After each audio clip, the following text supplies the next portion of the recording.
and we are live. All right. We did viewer mail last week, and we got some more, and we're gonna open the show with that because I think it's nice. Absolutely. That we have fans. Sure. Okay. Dear Craig and Shane, another great show. Me and Laura never miss an episode. I put it on when I paint, and she puts it on when she reads. If the goal was to have the best comics podcast in the world, I say mission accomplished. Sincerely, former President George Bush. Oh, that was really, nice. Yeah, it's Very nice. nice. It's on the Prairie Chapel Ranch stationery. It's nice. Excellent. So thank you. Former President Bush. Yeah. Arcade.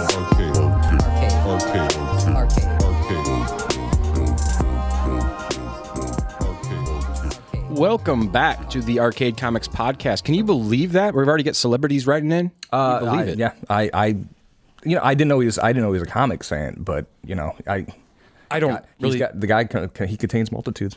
Well, I mean, I'm impressed. Anyway, this episode is called Wonder Boys, Wonder Boys, because we're talking about the boy wonders. the Robins, and we are joined this week. The man himself. He knows why the caged bird sings. He knows who framed Roger Rabbit. He calculated the position of Uranus just based on Neptune's elliptical orbit. This man, Richard Shupe. Rick, welcome back to the show. Greetings, my friends. Glad to be here. Awesome. Great to have you. Cool. So we're going to do like we did last week. We're going to start it off with what we've been reading, or what we've been looking at, It's a and good way to get going. stay up to date. So, would you like to participate, Rick? You get a chance to Did go you read back. anything new this week? I can get rid of that. It's not a problem. I think it'd be great for the listeners to hear what the two moderators have to say. I think their opinions are a little more important than mine. Nah, that's okay though. I did a lot of reading this week. So I finally finished the Illuminatus trilogy by Robert Shea and Robert Anton Wilson. So I needed some superhero books. So Penguin number 6 came out, and Tom King continues his streak of making the best books DC is producing. This one's Wonder Woman 5 went into a second print. absolutely did. Yep. Best comic of the year. Penguin 6 is a backstory. Shows where this penguin came from, and everything I said last week about him in the villains episode is reinforced by this episode. Also, Brave and the Bold number 9 came out. It is the best issue of that already great series that's come out. And this one, Tom King and Jared's Batman Joker story seems to have come to a conclusion. It's satisfying if nothing else, but it's fantastic. And also Wild Dog by Kyle Starks finishes, and we can finally say for the first time since that character's inception, there is a great Wild Dog comic. That's good news. Yeah, and then it ends with, there's a great Aquaman story, and then it ends with Bruno Redondo's like 4 or 5 page story, and boy, he knocks that one out of the park. I caught up on Local Man based on your suggestion, and you were absolutely right. Local Man is terrific, and it's a great celebration of Image Comics and Image history. I didn't realize, because whenever they go to his backstory of his time in the 90s, he's actually he is in the Image universe, so Cyblade and Cyberforce are there, and Boof shows up before the end of the book, and then there's a spread where Cassie Hack's there. There's characters from Youngbloods. It's all kinds of things, but it's also if it didn't have all that, it would still be a terrific comic because it's such a great story. But that's the rewarding part. Like if you're our age or you've gone back and read those books, it's fun to see him. You're like, I know that guy, and just finding out why he's such a burnout, and we've seen that before, but it's when it's told this well, you don't mind at all. Sure. It's great. So last one before we get to the big one, Through the Woods by Emily Carroll. So she wrote a book, a graphic novel last year called A Guest in the House, and it was very spooky, and I was really interested in what else she did. So I read Through the Woods, and it's a bunch of short vignettes, horror vignettes, and it really reminded me, I don't know if anybody's ever read The Bloody Chamber by Angela Carter, another British author, but it's like short vignettes that just creep the hell out of you, old mansions in dark corners. It was very good. That's cool. Yeah, Emily Carroll's one to watch because she's 2 for 2. But I called Craig. No, I did not call Craig because I couldn't do anything. I read a book on Monday and I was sobbing. I was racked with sobs. It wasn't like I teared up. And it's called Lunar New Year Love Story by Jean Lewin Yang and Lee Yon Pham. Gene Yuen Lang, of course, created my beloved Monkey Prince. Dragon Hoops, Boxers and Saints, American Born Chinese. Yep. All these just he's an amazing cartoonist, but I didn't see this coming. It's a story of a girl named Valentina, and she can speak with Saint Valentine's. Yep. And she doesn't believe in love.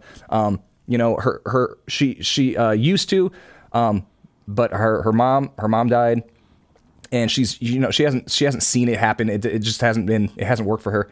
And her friends are kind of like, well, her best friend goes from guy to guy, and you find out that she does that so she doesn't stay long enough to get hurt. And then you find out that maybe the mom didn't die, maybe she just left. And that, what is that? That also has to disillusion you, because if your mom puts herself in front of her children, which I've seen, what does that do to the kids? Like, that's a terrible thing.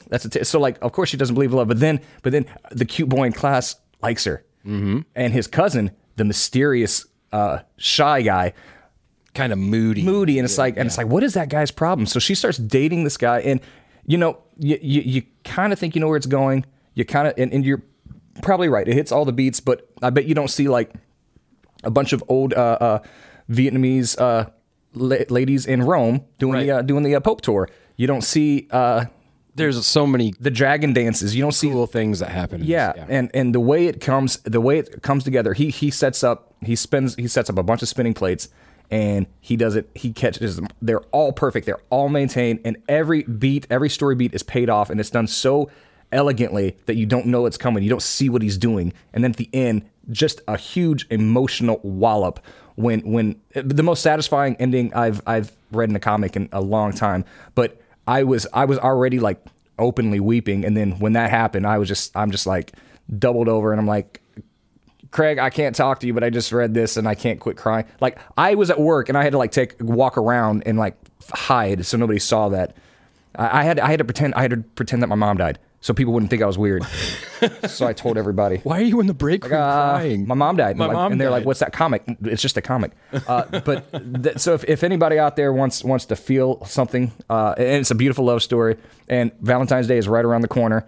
And based upon that, you did call me, and I read it that night because read it that night. That kind of endorsement, you can't wait on stuff like that. Yeah. So I was planning on, like, it was already pretty late, and I was like, okay, I'll knock out a few pages. I read the entire thing. I couldn't stop. It is that so good. Compelling. Yeah. So the guy who I already loved him because of Monkey Prince, but now I can't wait to meet him and hug him. Absolutely. Yeah. And again, that's called Lunar New Year Love Story. They are actually currently on their way to the shop. It was a recently released book. We're getting more in. Yeah, it did come out just the beginning of this year, and I told Craig like that. I know it's January, but this is the one to beat for me as far as best comic of the year of 2024. So we'll see. But again, a great way to start out the year. Comics are just. So for those of you keeping count, it's already been in this episode, Wonder Woman 5 and this book for best comic of the year. So. Best single issue, and then this is best graphic novel. There's a distinction. But my point is that I was poking fun, but we're only at January 26th, and we've been getting books so far. This month has been book after one great book. Ultimate Spider-Man. We haven't even really touched on Avengers Twilight. Yeah. So that's next week already. Holy cow. Yeah. And then Ultimate Spider-Man 2 is right around the corner. Yep, absolutely. So we're going to keep churning along. But anyway, what have you been reading? Nobody tunes in to hear me. Shh. I hope that's not the case. So honestly, that was all I got the chance to do was the Lunar New Year love story. If you're going to read one, you might as well. Yep. So I've done that one, and it's getting a lot of stuff done around here, though, around the shop and stuff. We've recently remodeled and getting stuff done there, and then it's looking great. Whole lot of parenting. That's what I was doing this week. So. Oh yeah, no, I abandoned mine long ago. They're taking up way too much of my reading time. Sure. So, but next week I will be reading Avengers Twilight, like immediately. Yeah. What is coming out next week that's looking good? Of note, the last week. Let me see here. Avengers Twilight for sure. I think I've got a list I can pull up here real quick if you want to fill some space for just a moment. Yeah, my dad said all I do is fill space. So I got the list pulled up. It looks like I completely spaced it on this, but because next week is like a lights out week. We've got Avengers Twilight #2. We've got Batman Offworld #3 by the great Jason Aaron. That book's been fantastic. We've got the Duke #2, which Yes, it's been great. We've got King Spawn 30, which is all this is tying up, leading into Spawn 350, which Shane and I will get to that in just a moment because we had an interesting conversation this week. Local Man #9. We've got Battle World #3. We've got Somna #2, which we're going to have to start talking about Distillery at some point because those books have been great too. We're going to work something out as far as the podcast to talk about that. And then we have the conclusion to Beast World. So we got that to look forward to next week. You all know that I love DC Comics more than most people, but Beast World's just not been the one for me. Yeah. A line-wide DC event based on Beast Boy. I love Garth, but Can't carry an event. I'm ready for the next one. I'm ready for the next thing. Or DC could just take a year off and not do any more events, and I'd be fine with that too. Sure. Just I'll tell stories in the books. But so I wanted to bring up Spawn. Spawn, yes. I guess by the time we talk about this and you hear this on Monday, you'll still have a chance. But Spawn 350 has a final order cutoff of this upcoming Sunday, Monday. It is obviously a milestone, getting to 350 issues. It has been in publication and it's been in print the entire time since inception of Image. Like I remember going to the shop and picking up #1, and now I have a shop selling 350. That's mind-blowing to me. That's got to be surreal. And we got to speak with Todd McFarlane this week. The Todd Father. So he did like a retailer roundup type call, kind of explaining that and then the direction like the Spawn books are going. And it actually sounds like there's a lot of exciting things going on. Like they're expanding the Spawn universe. I don't know how much of this is supposed to be quiet, but I guess you'll find out soon enough. Kind of expanding that universe to actually put, thinking towards like people that like Spawn, but or maybe don't necessarily like Spawn, but the universe has 350 issues and 30 years worth of history now. Like, let's introduce maybe a speedster or these other type of superhero things into that world and see how it works out. Which he was talking about some pretty cool ideas going on there. But something that was really exciting about 350 in particular is that there is a 1 per store variant that you have that we have to order at least 25 copies, but which we absolutely will. He has a 1 in 25 basically, but only 1 per store that he is signing for all the stores that actually order that for Spawn 350. So there's gonna be a Spawn 350 issue with Todd McFarlane signature on it, which seems signed cool. 1 per store. Here's a souvenir for a lucky fan. Absolutely, come in and get it. Break down the door. It's gonna be interesting. But just talking to Todd McFarlane that was surreal to me. Yeah, he's a nice guy. Yeah, cool. I mean, I remember buying the Sleepy Hollow statue that he did. Just the McFarlane toys, the McFarlane comics. He's done a lot of good work. Yeah, it's Todd Father, man. So anyway, I don't know any other entrepreneurs that can draw that well or pitch that well. Right. You do both. Sure, man. Those hands should be insured for sure. But that is not. That's all aside. But this week we're going to celebrate the history of the Robins.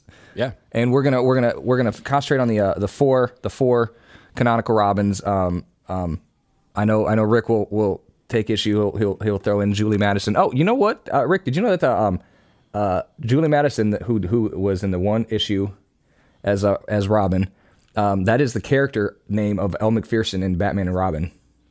That is so cool. Yeah. So maybe we would have got the Elle Macpherson Robin in the next movie, but these Philistines didn't like Batman and Robin. But we're gonna start at the beginning. Sure. With Dick Grayson. The year was 1940. Some no good nicks in Germany were really giving Europe the business, and they're about to be a big thorn in Uncle Sam's side. A young Frank Sinatra had just charted his first hit, Polka Dots and Moonbeams. And at the movies, Anton Walbrook was gaslighting his way into our hearts. But that's the March 1940 is when Detective Comics number 38 released. And classic cover. Running through that bass Robin drum. bursting out of the bass drum and into our lives. And I want to point out, because I point this out to everybody, is Batman premiered in Detective Comics number 27. Yep. Detective Comics 38 is Robin. 11 months later, Robin has always been there. Always. He's always been there. So if you don't like Robin, then that's he's so integral to the history of Batman and the character. And you have to mention the costume. I mean, those are the colors. The best color scheme of any in any comics is been proven scientifically. Yes, right? red, green, and yellow. Red, green, and yellow. Vision, Mr. Miracle. It's a fact, and those colors are bright. And I like that. The Dark Knight. Like, why would he have a kid there? Well, one, he served a lot of purposes. Batman was going off the rails early. He was violent. He was dark, and having that kid there, kind of, I think, brought him back his humanity. Also, if anything, sure, you have a 12-year-old fighting crime with you now, but if it makes Batman, I think, take more care. Yes, more care in these situations instead of being so reckless with his health, his own safety. Now it's like, I gotta take care of myself and the boy. And it wasn't explored through the story so much, but at that point he became a father. Right? So I mean, absolutely. A ward, if you will, is how they said at the beginning. And I have some more thoughts, but I'll just wait to. I mean, you weren't there, Rick, but you had the best chance. More. When did you jump early. on? What was your first encounter, Rick, with Dick Grayson's Robin? I think we may have talked on this before, and I hope I'm remembering right. I think it was Batman 100. Okay. Roundabouts there at least, right? So it was Caveman in the Batcave issue. Caveman in the Batcave. As a boy, when your dad says pick out a comic and you look down and with a title like that. I mean, you see Batman and Robin in a cave and there's a caveman attacking them. You just have to buy that. That was probably my very first exposure to Robin. And so for me, like you said, Robin was always part of the storyline. I had been told by my dad and my uncles, who both read comics 102 before me. Was that issue. Right? 102. So you were very, very, very close. Yep. And that's great. I appreciate that. Mm-hmm. My dad and my uncles had both read comics before me, and they had told me some stories. And September of 56. I'm sorry. I was willing to put the September year. 56. September Wow. of 56. Yes, sir. So, Craig, tell us something else about that comic. All right. Sorry, Rick. No, I love that. I appreciate that so much because that is meaningful to me, and I like to try and remember those things. Oh, no, I'm the jerk. Shane, you could never be. You're one of the nicest guys ever. But so for me, Robin was always part of the team and part of the picture of the crime-fighting stories of Batman. But my uncles and my father had told me of stories of Batman working alone. And my father even remembered one time that in an early issue Batman had a gun and was shooting people. So, there was a dark element, as you mentioned. And he needed maybe Robin to lighten the mood. And I appreciated being a young boy. I was maybe approximately Robin's age. I think I've read since that he was supposed to be 8 when his parents were murdered and 10 when he went on the road with Batman. Wow. So, it's a quick learner. Yeah. Well, he was already a proficient gymnast and aerialist. And as we said last week, they both have the same backstory. They both saw their parents murdered in front of them. And as we said last week, Batman has never gotten over his trauma. Robin, Dick, did. And he became a well-adjusted person. That's why he's better. He's more fun to hang around. I think part of it might be just innate personality from your parents. Yeah. But also... it's just the kind of person Dick Grayson is. The Batman made a difference, and we don't often maybe add that into the equation. He saw the parents die there at the circus, and he came forward and made a point of speaking to Robin as he was grieving, or Dick as he was grieving. And he eventually, over the conversation, he said, Robin was saying, or Dick was saying, I want to speak to the police right away. I know how this happened. I overheard Boss Zuko, or Antonio Zuko, threatening the Haley's circus manager with protection money, retribution if they didn't buy protection money. And he said, I know they did it. He said, I know they've damaged the wires, the trapeze wires, and we later learned it was acid. And he said, I know that they need to have justice brought to them. And Batman told him, you can't do that because your life would be in danger immediately, and I'm not in a position to protect you right now. let me take care of that and I'll help you. We'll solve this problem. And his kindness of coming forward and trying to comfort Robin at this scary time, I think maybe would have been one of the factors that helped him. The person that he didn't have, that he wished he had when it happened to him, no one, he was put in, government services right away, and that was it. Even though Bruce was so much older, at that point, with that trauma and not moving past it, even Robin at that age, he's actually just a peer at that point, as far as like, inside, Bruce is still that, 10-year-old kid that had the same thing happen, right? Yes. I mean, so like in that moment of emotionally, he's obviously he's grown up and he's done some things, but he needed to even do Batman to cope, right? So I think still does. Right, he still does. Can't get past it. He can't get past it. Can we applaud the ambition and the prep time Tony Zuko put into that? He has guns. Right. He knows where they would have been, but no, he was like, I'm gonna give this some razzle dazzle. He goes up there with some acid. He has to find acid. Sure. Then go up and put it on the line, but not enough for it to break yet. And I mean, like you don't see apply that. Some weight. You don't see that in Henchmen anymore. You That's don't. True. Yeah. They Gen Z, they don't want to work. They don't want to work. They don't. They're like, we got a gun. He's right there. So where's your sense of showmanship? You wouldn't last it a day back then, but they don't care. Anyway, Rick. Can I stress another thing? I may have confused the point there. I think Robin tried to come out and help Batman at age 10, but it wasn't to, like you said, to age 12 before he actually was part of the on the night. Sure. Okay. Patrols with Batman. Right. There were moments where he was still, finding himself. Yeah. And Batman felt it was too dangerous, and we saw stories that reflected those, great changes in the character. And also, one of the things I wanted to mention is one of the neat things about Robin's costume is there's kind of two origin elements to it. The Bill Finger origin is that the costume that Robin wears was based on the uniforms that the Flying Graysons, the family aerialists, wore. They had so that's a tribute, right? They had red shoes and red wristbands and green top or yellow top and green bottom, and so that's part of it.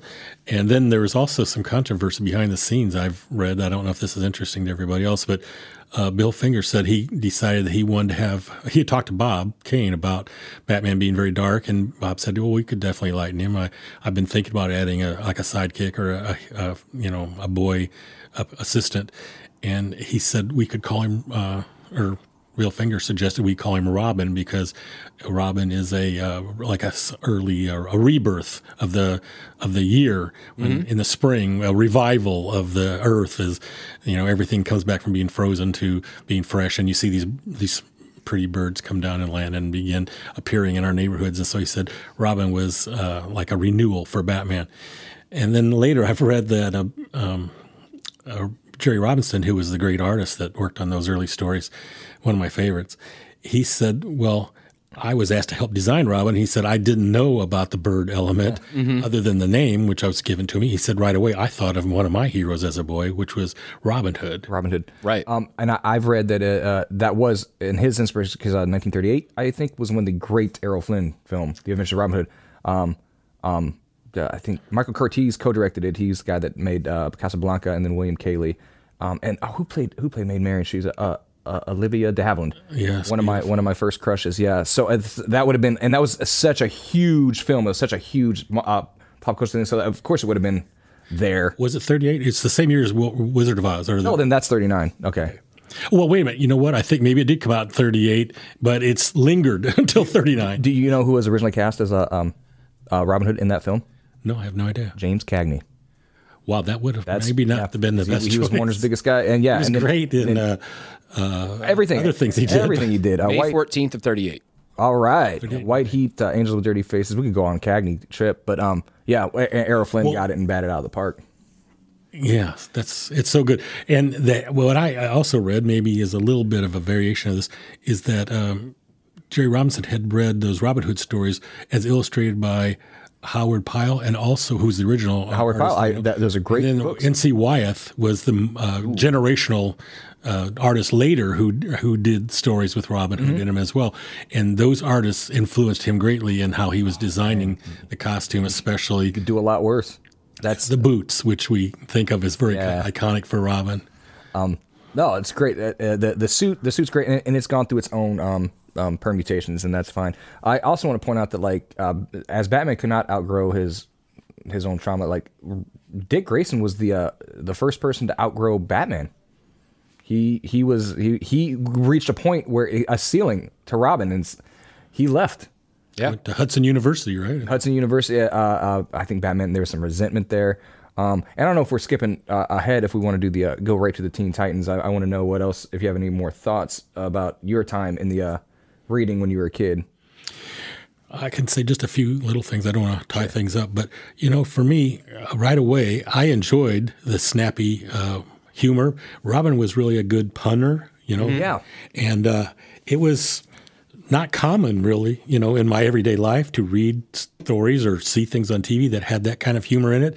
I know it seems kind of old-fashioned now when you go back and reread it, but it was a little bit original and different, and it made him seem very fun and youthful and exciting. So it made the character someone that I was interested in seeing. I didn't mind him being with Batman all the time. Of course, I didn't know the alleged Dark Knight, really, except for my stories I'd heard from my relatives. But for me, it added a lot to Batman. And I think he seemed like me and my friends. Now, I will admit, when we went out in the backyard to play superheroes, no one wanted to be Robin. We all wanted to be Batman. Sure, yeah. Right. Because he's the cool one. He looks the best. He's the most exciting. But deep down inside, when we read the comics, we identified with Robin. So it was a good addition. They made the right choice to add Robin. That was really the only other thing. And also, there was a point to make.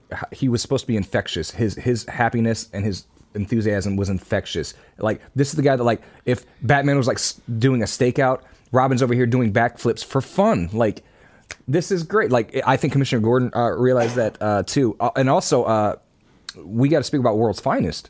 The World's Finest that you mentioned, because this is Batman and Superman and Robin. Robin is there. Robin was there as a child. He got to hang out with Superman, and that would come into play later when he picked his name after he outgrew Robin. But that was and you like the World's Finest comics, obviously. Right? I love them. I maybe was more faithful buying them than some of the other DC comics that were out there. I thought that team up was very exciting, and it was one of the reasons I still buy that comic to this day. And one of my favorite comic covers ever. It's the first Silver Age Scarecrow is when they're pitching to Robin, and he's batting in. Oh, that annual. Yeah, that's awesome. It's beautiful. Another thing is that we all knew how powerful Superman was. He was on a TV show when I was a kid, so we all saw him bursting through walls all the time. We didn't need the comic. We knew how fantastic Superman was. And Batman we were learning about in the comics because he had been in films before I was born. The serials. My dad had seen the serials. And very bad. Yeah. Batman had trouble taking on two guys at once, which is always really hard to imagine. Yeah. But in comics, he was very good with his physical prowess and could handle himself. Mm-hmm. And so we needed Robin almost to be there to provide a little bit of threat and danger for Batman. Occasionally, Robin would be threatened or captured, or a weapon would be used that would be aimed toward Robin, and it would make Batman have to stop what he was doing and worry about Robin. Yeah. And that gave Batman a little bit of humanity or made him more vulnerable, and that made the stories more interesting. And it we think about a kid like 12 years old, and you get to hang out with Michael Jordan every day. Like, that's your life. Like, no wonder he's so cool. Like, he grew up fighting crime with Batman and Superman. And none of the other Robins did. Well, I guess they all did. I take that back. But nobody had that focus. Nobody had just like Rob. And we're gonna come to that because Dick Grayson was the first. And that put a chip on a couple of the other Robin's shoulders. But yes, but there's also, as things progress. Did you want to? I'd love to discuss. I know we're gonna walk it down. We have to talk about Nightwing and stuff like that. But isn't he the only Robin to actually even don the suit? Batman's. Yeah, he would be, wouldn't he? Yes. In the Black Mask, Black Mirror stuff. Yeah, Black Mirror. We are gonna put a pin in that because that's gonna be Damian centric. Yes, and that's gonna be a whole thing. Yes. Can I throw out one other thing? Please do. When we're talking about Robin and his relative coolness as perceived now, when you look back at those older stories, one of the things I really thought was cool as a kid was I saw Batman and Robin as this great team, and I enjoyed their stories, every month. And when Superman and Jimmy Olsen got in trouble, I don't want to say too much about the story because it's leading to one of your points, But when they were in the bottle city of Kandor visiting the Kryptonian culture there, and Superman was showing Jimmy around, and they were needed to fight crime where Superman has no powers in the bottle city of Kandor, who did they look to for inspiration to become the greatest crime fighters of Kandor? They wanted to be Batman and Robin. Yes. And I think that's the coolest thing ever, that Superman wanted to be Batman and Jimmy wanted to be Robin. That's great storytelling. And also, you have to acknowledge that secretly Clark is Bruce's hero and Bruce is Clark's hero. Yep. That's excellent. And they just don't they're still there. Well, that accountability is really important for Bruce, I think. Like, Superman is like, he's that beacon, he is that hope, he is that person. But I think on the other side of that, like, that's the measurement. Bruce measures himself to Clark, right? I mean, they respect each other, but Superman feels that way about Bruce as well. I mean, yes, you're exactly right. I'm not trying to reiterate your point, but I'm saying on the one side of it, Bruce, I don't want to say he's right. Like, Clark it's a respect thing. I think he's glad they're friends, but I think Batman would, if Batman wasn't watching Superman would still be Superman. But there's a little bit of Batman who has better behavior because Superman's watching, if that makes sense. That does make sense, yeah. And I think Clark also has to acknowledge, or he's a good enough person and he knows himself well enough to know that, like, he didn't have to try at all. Everything he has came to him naturally, like physically. Yeah. And he sees in Bruce someone who spent years, every hour of his day, becoming the peak physical person that he is. Like, that's gotta be some mad props and mental, because he does have that on him. So so naturally, Batman's awesome, but Robin is what we're talking about. So when he did finally leave the cave, and he joined the Titans. Did you read the Titans from the beginning? The very beginning. Okay, was that a big deal for? It was, number one, it was shocking because back then we didn't have a lot of publicity ahead of time. I walked to the newsstand and there on the rack was Robin, Aqualad, and Kid Flash. And I think Robin was carrying the other two who were unconscious. And there was a guy flying overhead in a tornado with an Indian war staff controlling the weather, and fiery rain was coming down, and Robin was dragging his buddies to safety. I thought, I have to have that book. It was just those three to start, wasn't it? Because Donna didn't come in for a while. She came in like an issue or two later, and then Speedy came in an issue or two after that. Okay, and that was great. I've not read those. I jumped on in the Bronze Age. I love the 70s. Every 70s DC comic I adore, good or bad. There's just something about them, something about the art. But I like those very, very much. So while he's doing this, Robin's leading the team. Batman did not want him to do that. He's like, no, if you're doing it, you're going to report to me. You're going to tell me what they're doing. And it's like Dick finally has friends his own age. Finally, right? And Batman and Bruce has to. It's like, come on, man. Like, it's bad enough that you like raised a child soldier. Can you at least let him like go? Seriously, Robin, I'm turning off the router. Like 9 o'clock. Get off. Like when he goes to Hudson College and he's like, like narc on your friends. Dick's like, okay, can you just let me go to a party? Exactly. Oh man, I'm just trying. Let me just flirt with a girl without. I told you I was in the woods. It's fine. I'm trying to break it down. But that all does lead to the 1980 when the Teen Titans become the new Teen Titans, and this is one of my favorite comic runs of all time. Marv Wolfman and George Perez. It's a legendary run. Everybody should read it. You have the lineup: Cyborg, Starfire, Raven, Beast Boy, and Robin on that great Perez cover where they're all coming at you, and it's so iconic. And that team is so. They never had to change it. They never really had to add anything or take away. Like that, you'd get people. Aqualad would come in and Kid Flash. But it was they had gold from the beginning, and this is where Robin starts to become his own man because he's the leader of the team. And it's, again, if you're raised by Batman, of course all these superpowered beings will still look to you to call shots in the field. And it did a lot of work. Speedy didn't like it. It did a lot of work to differentiate itself purposefully, I think, to like, it's not just kid version of Justice League. It is its own thing at that point. That's what it became. It outsold. It was the best-selling DC book for 4 years. Yeah. And at the time, a little fun fact: Chris Claremont and Marv Wolfman are very, very close friends. So they were trying to outdo each other because that's what Claremont was on his on a roll with X-Men, so they would have friendly competition who could write the best comic, and that's what we got, this creative thing out of it. So when Dick becomes he's done. He's gonna be his own superhero now. He's gonna step out of the shadows. He's not gonna be Robin. He's going to become Nightwing, and Nightwing is part of Kryptonian lore. Nightwing is one of the mythical characters, and I love that. Like when choosing his name, what it's going to be. It's not something that has to do with the man who raised him. It's not Bat Boy. Yep. It's something that Clark. Basically a Kryptonian raven. Yes. And there's the Flamebird, which is the parrot. Flamebird, Nightwing and Flamebird, and it's like, and it says a lot. It says a lot about what he aspires to. But it still sounds Batman enough. Oh yeah, Nightwing. Right? It still sounds Batman enough. It was retcon. I mean, it wasn't that at the beginning. Sure. That Nightwing sounds cool, and it was the '80s, so that was also awesome. And the suit, iconic. George Perez knocking it out of the park. Like the suit that he wears now is. You can see it. It's a variation on a theme. Yeah. And also, if you're going to show off a chest, boy, that's good stuff. It is. Good we have one of those in the shop, actually, still right now, currently. Like which one?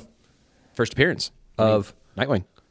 It's on the wall. Oh, that's right. That's right. So there's so many treasures on there you forgot. Yeah, and there's so many great issues in that Teen Titans run. Yep. Also, just on a little side note. The first Terra's down there, didn't you say? The first Terra's down there, and then the first Jericho. And that's what I was going to say is Terra was a great addition and a fun, like just throwing her into the mix and then finding out things. Red herring, yeah. Yeah, and also her character design was great. But I just got to say, then and now, Jericho just never hit for me. Me either. Like, Jericho seems like he would bore me if he was in the room with me. If he, like, showed me his power, I'd be like, oh, okay. Dude, but he had put something on Netflix or something. If I remember right, he had a hearing disability, right? So he was using the manual alphabet, and of course that doesn't translate well in comics. No, it's like so it was a good idea. They wanted to be all inclusive and diverse, but unfortunately the character they chose, the medium itself, it was suffering from that. It was a little. It is. Did you watch the recent show? Because they did the whole. I did see some episodes. Thing. Yeah. I don't think I saw Jericho in it. I only watched a few. Dick meets him in a record shop, which was a nice touch. Yep, it was cool. I mean, it at least translates a little bit better in a record store. That's interesting. But we're gonna keep all these Robins. We're not gonna stop Dick. We're gonna keep we're gonna collect Robins as we go. And we're about to collect our second bird. Okay. The year was 1983. We were 3 years into Reagan's reign of terror. The hair was big, the shoulder pads were big. The talking heads were burning down the house, and in theaters, for Tom Cruise, it was all risky business, but for Philip Kaufman, he had the right stuff. That's also when we released Batman number 357, the first appearance of one Jason Todd. Immediately hated it. Everybody hated it. So, I was 2. I was going to say 1983 also had another auspicious first appearance. Shane Pace. It was awesome. I was in my 30s, I think. So you're going to have to tell us. Everybody hated it. So he was a hoodlum. He was a hoodlum. Robin had been. He was an athlete. He was an Olympic level gymnast and aerialist. He was tragically his parents were tragically taken from him. How could you not feel sympathy for this character and want to see him succeed? You see a guy trying to break into the Batmobile and rip off the tires. Yep. How can you feel anything but dislike for someone like that? That was a horrible way to introduce a character. Because up to that point, Batman and all those books had already trained you subconsciously even what your sense of justice is. Exactly. You're like, this works completely against what you've taught me. Like, you're not supposed to do this to somebody else's car or whatever else. It's kind of counter and try to lift them off the Batmobile. And that's a good point, because honestly, there weren't a lot of moral boundaries in my life at that time. Mm-hmm. Comics really did do that for me. Mm-hmm. Sure. I mean, people forget that.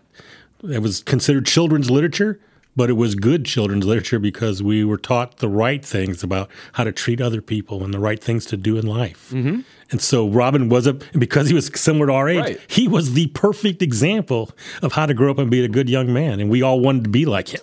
That's right. So to see the new Robin, even though Batman was being kind and overlooking someone who had a troubled life, we didn't want that person to succeed in the same way. You know, I've got a take on this that I've always thought about Jason. What more about Batman? Because Jason, it's the hate that we all had for him. I think like it's almost like the character felt, and it infused the comic, and like you could like Jason knew that we all hated him. It seems like, but This was Batman without a Robin for a few years. Robin had left him, and he was mad. He resented it. I think he was slipping again. And then it's almost like anyone would do. Jason should not have been Robin. Like, it's almost like Batman was looking for someone to fill that role. And I'm going to go a little bit deeper here. Did you ever notice, though, that like he doesn't just replace Dick. He dresses him up the same way. He gives him the same outfit. Wow. It's very much like Vertigo. Have you seen Vertigo? Oh yes, Alfred Hitchcock. It's my favorite one. It's very much like Jimmy Stewart. Put on that dress. That's what she is. It's very much that, and it's I'm like feeling Rear Window right now. it adds so much to Batman, because again, it's like Batman's everybody's favorite because there's so much of us in them. Batman is he's not a good guy. Yeah, he's a good guy, but he's not a good guy. There's so many. Batman is the only sinner in the DC here of the DC heroes. He's the only sinner. Everybody else is not. But that has always stood out to me. Like, that's what Jason is, because like the other three Robins have a business being there, but Jason, he didn't have any business even like. Well, I take the kid to a shelter or something. Give him some money. Don't come back to my cave. On top of picking up the hate, as you're saying, like I agree with you. It's palpable as far as like you feel like that energy fed into it, and it reflected. He made him dye his hair black. It's creepy, right? And awesome. But exactly, that's really creepy. It's depth, man. I love it. But that's just saying, like Jason handled it differently as well, and I think that is like he's smart enough. He recognizes like I am just a replacement. He's a replacement. Just a replacement. That's a chip on his shoulder that he never, ever got over. I think I read that editorial wasn't real crazy about this idea of reintroducing this character in the story. I think I read somewhere. Like they were just trying to get rid of Robin, period? Or what do you mean? They were kind of frustrated that they had written Dick Grayson out of the story. Right. And they saw that maybe Batman sales waned a little bit, because if I remember right,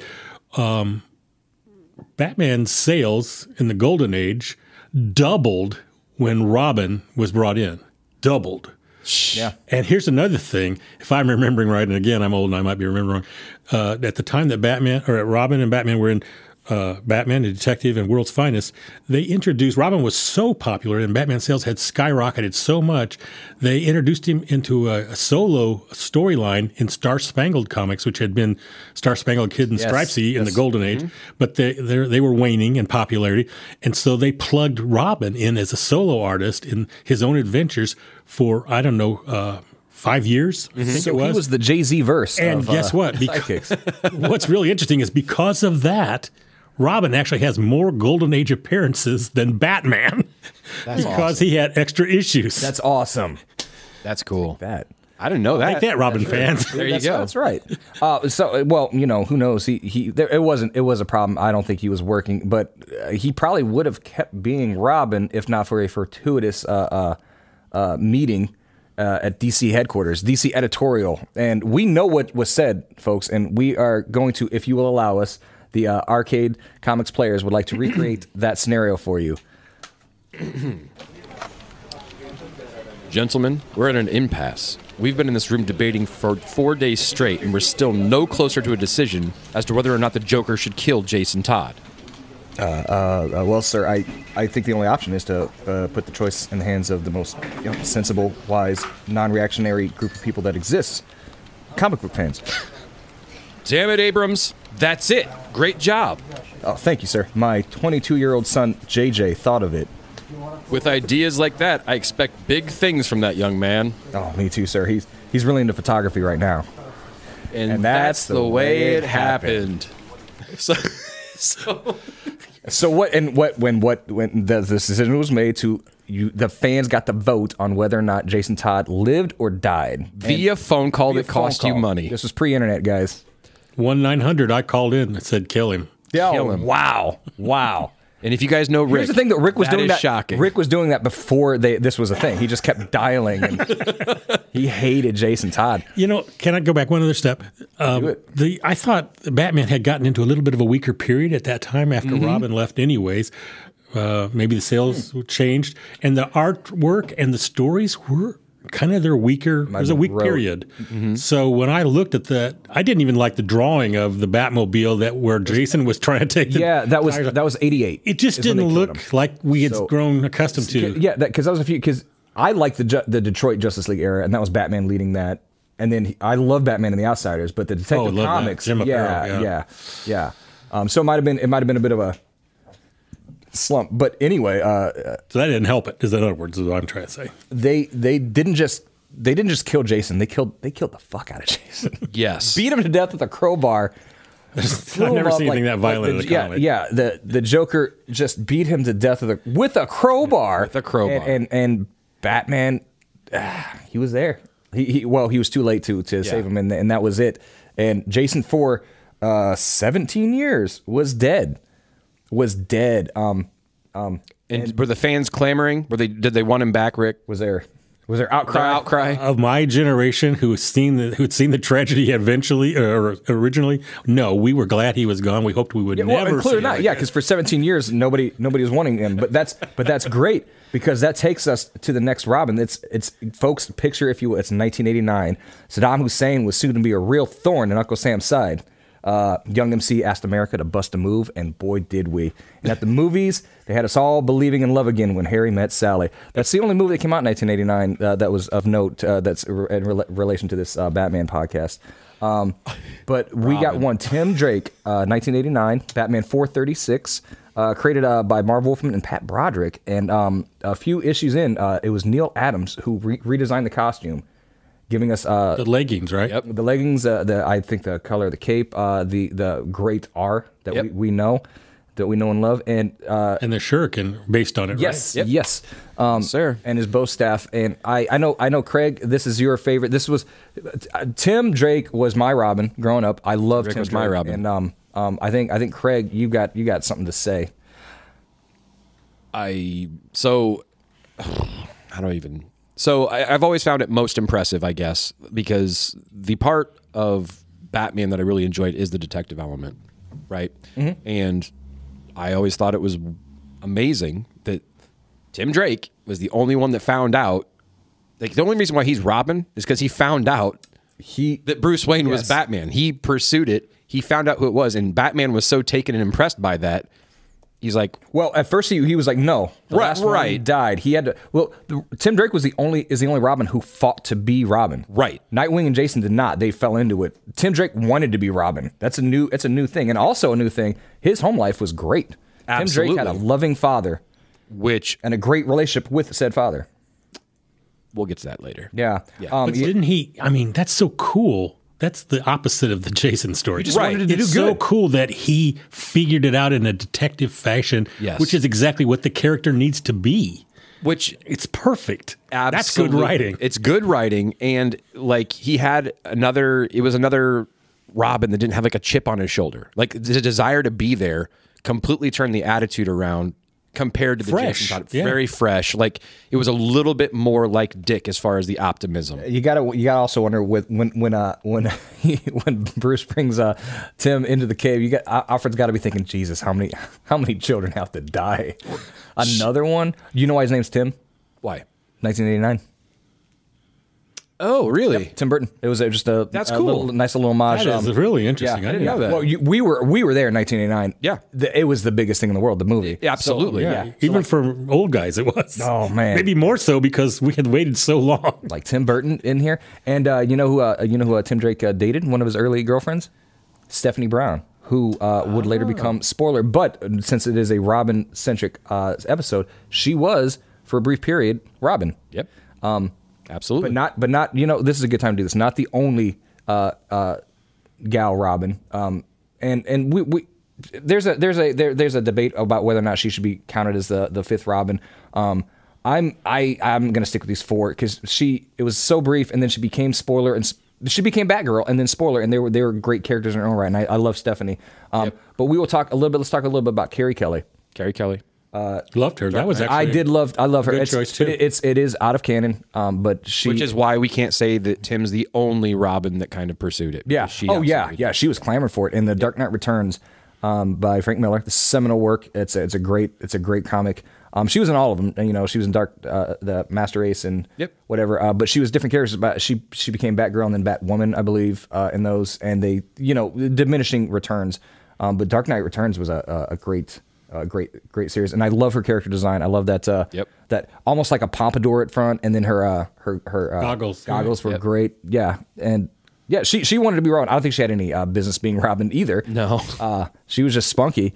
But I think she didn't like the situation, and the safest place to be was next to Batman. Yeah. In that Batman built like a brick house, and that's by Frank Miller.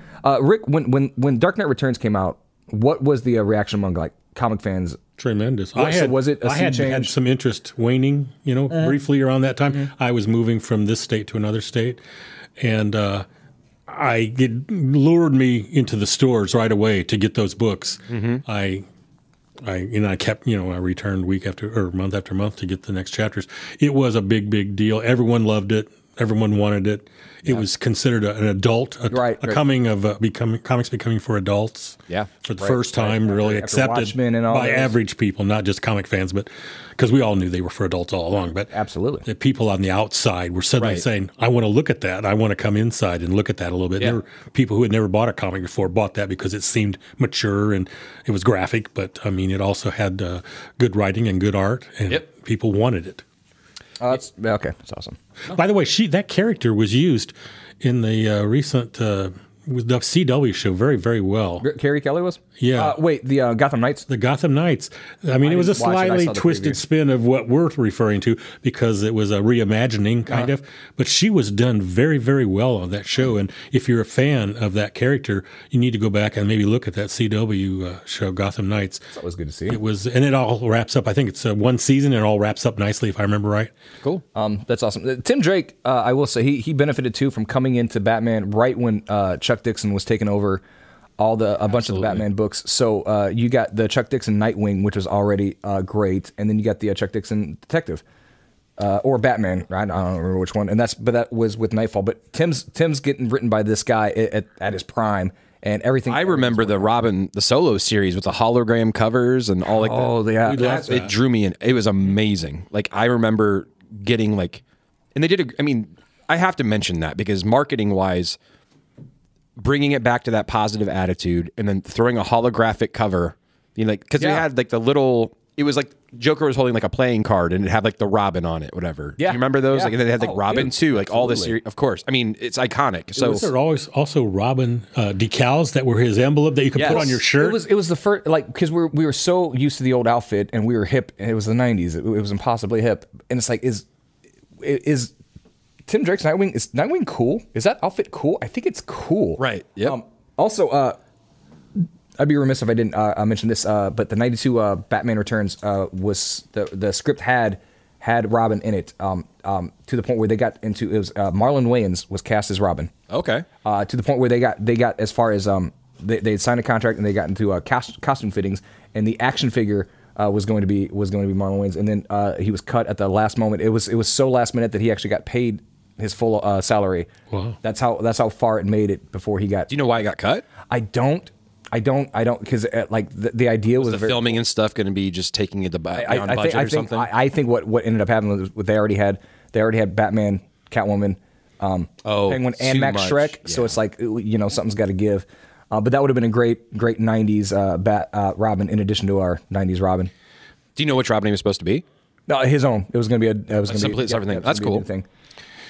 I wanted to mention something that we've kind of gone past, but because we're flashing back a little bit. Can I mention in that conversation that I read about Bill Finger and Bob Kane discussing the origin of Robin and creating or adding the character to the series, I seem to remember that when Bill talked about Batman being very dark, he said, Bob said, I want to create a character, a boy protege, because it's hard to have Batman stories where he's always talking to himself. He said that's not good writing.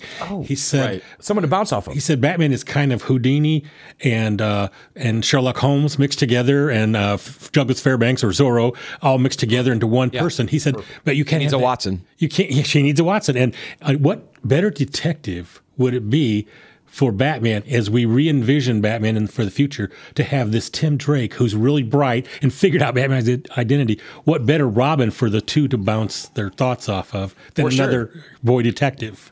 Well, and compare notes. Yeah. We talked about it the other night about how cinematic the boxing is, and in movies and things like that. As far as you have to have that shot, back shot and reverse, then counter shot, right? Shot reverse, and then like it helps with the panels in the comics too. It does make it more cinematic when you're having those dialogues. Like when you have that's another purpose that a sidekick that's always around serves. Like you're exactly. I mean, it makes total sense when you say that. As far as like, well, inner monologue only gets Batman so far because it's like, I'm just saying what I'm saying, and this is just. It looks like it's just. It's like in the way that Jason was immediately unlikable, Tim was immediately likable. Like this kid is cool. He figured this out. He wants to be, and he's not needling Batman. He's just like, no, you need a Robin, dude. You're losing your shit again. Like you need a Robin, and I'm qualified.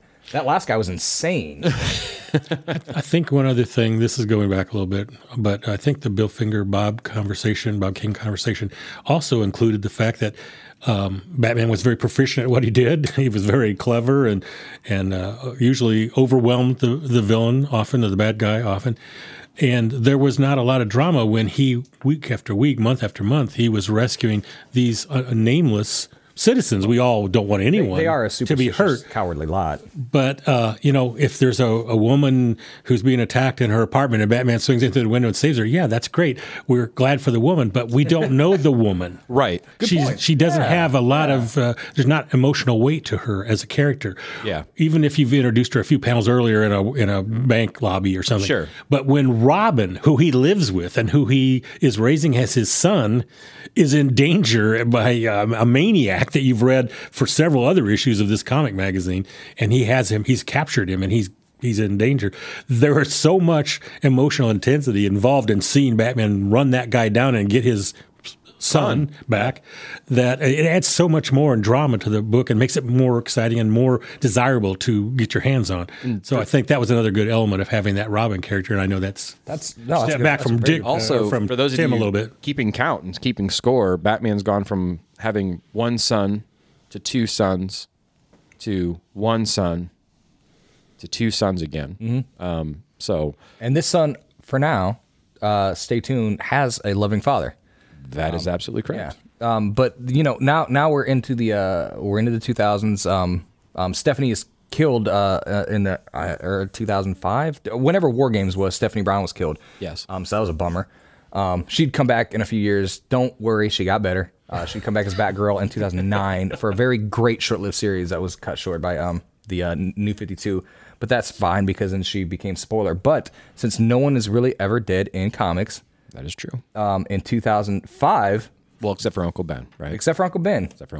But in 2005, there was another auspicious meeting at DC corporate headquarters, and I think it went a little bit like this. You wanted to see me, Dan Didio? That I did, Judd Winnick. What's this all about, Dan Didio? I want you to resurrect Jason Todd. All right. And that's the way it happened. Because in 2005, Judd Winnick, who you know from the Real World, Craig, what season were you on the Real World? I was on season 2. Oh, okay. I was done by then. Yeah. Judd Winnick of the Real World fame, who is a fantastic comics writer. Absolutely. Green Lantern, Green Arrow is great stuff. They did Under the Red Hood. That is which true. Brought back beloved character. Brought back a character. It made him more interesting, honestly. That is true. It did make him more interesting. Because it made him interesting. The only thing interesting about him before was he was a dick. Now he's a dick who died. And it's interesting. The chip on his shoulder that he had when he was Robin. Think about it now. Now he's calling himself the Red Hood, who we all know is the Joker. The Joker began as the Red Hood, who killed him. And that's what he adopts. Jason is not okay. He is still not okay. Jason's dealing with it, and he was coming back. He had guns. He is killing people. He's doing his own thing, and he teams up with not teams up, but if you've ever read Hush, which I think is an overrated. I like the story. When people ask me good jumping on point for Batman, I do say Hush because it is a greatest hits album. Absolutely. Greatest hits And it's album. Jim Lee. And the art is incredible. And it's Jeff Loeb who usually does the best work. But this is, I think Hush is a weak character. But it was hinted that maybe he's not dead. And then we find out later that he is not dead. So that means that we also get Tommy Elliott Hush in the pages of Under the Red Hood. But Under the Red Hood is a thrilling story. It's the Lazarus Pits. Yep. And they bring him back. Was it Talia did it? I think Talia did it. Mm-hmm. She's a... So she has a lot to do with two Robins. Boy, she's never doing the right. Quite a bit, yes. And when he comes back, he is pissed off at. He's just because he was already mad, but now he's mad at Bruce. Didn't try to bring him back. Bruce wasn't. There's the there. element of the Lazarus Pit already kind of makes you a little off. Yeah, Bruce replaced him with another Robin. Like, right. You are.